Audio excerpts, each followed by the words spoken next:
15 ke 16 saya masuk bintang HMI, bintang hiburan minggu ini. Oh, itu cabaran yang lebih besar. Itu pakcik juga yang bawa? Tak, itu abang saya dengan kakak saya Rozi Abdul Razak. Dan dulu mereka suami isteri kan, Saiful Bahri.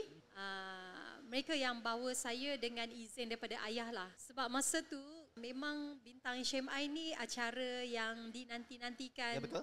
Semua rakyat Malaysia sebab mencari artis. Abang saya nampak promosi dekat RTM. Saya pun tengok juga. Tapi saya tak rasa saya akan pergi sejauh tu nak masuk pertandingan di RTM. Namun abang saya masa tu Ayi dah jadi penyanyi. Dia dah jadi penyanyi dulu. Dia kata Ayi nak bawa. Dengan Kak Rozi ni lah. Nak bawa Siti pergi masuk pertandingan bintang HMI.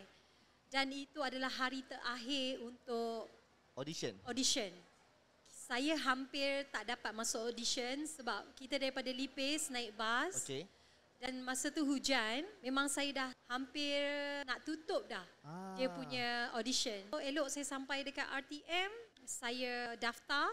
Antara yang terakhir jugalah dipanggil untuk audition tu. Dan saya audition lah macam biasa, nyanyi lagu Kaulah Segalanya. Apa persediaan Datuk Sri waktu tu? Mesti ada persediaan kan macam yelah. Atau benda biasa nyanyi. Persediaan dia tu ala kadar. Ala kadar je. Bawa diri, menyanyi. Badan biasa dengan pakcik 3 tahun. Abang saya pesan, Siti nyanyi. Lagu yang nyanyi tu Datuk pilih sendiri ke ataupun abang yang saya pilih lah bersama dengan abang dan Kak Rozi.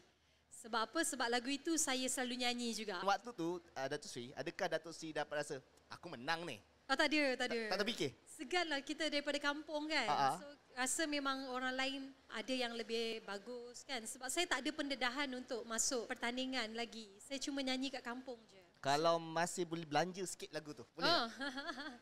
Lagu Kaulah Segalanya, lagu Ruth Sahanaya. Kaulah segalanya, kaulah segalanya untukku, kaulah curahan hati ini. Saya nyanyi lagu ni lah. Menang lah kalau macam tu.